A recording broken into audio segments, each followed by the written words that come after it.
रिंकू भैया एक गजल का लाइन लगल, यानी जरा ध्यान से सुनिएगा।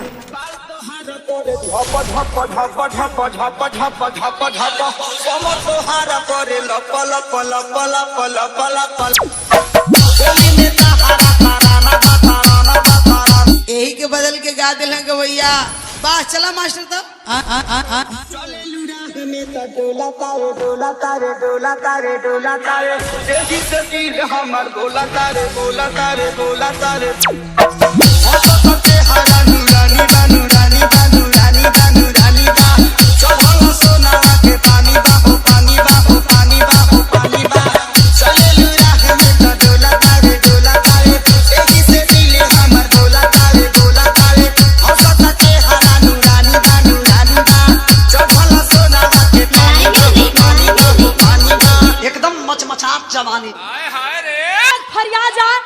मानी न किसी न बेदारती बेदारती बेदारती बेदारती हो आजू लगाई दी ही हारती हो हारती हो हारती हो हारती हो पागल बना बनू जवानी में जवानी में जवानी में जवानी में ले गई तो हो के पलानी में पलानी में पलानी में पलानी में मानी न किसी न बेदारती बेदारती हो आजू लगाई दी ही हारती हो पागल बना बनू जवानी में जवानी में ले गई तो हो के पलानी में पलानी में पलानी में तो जितना हम नकली रही उसे भी वजन पड़ गया यार। ना सिंगार ना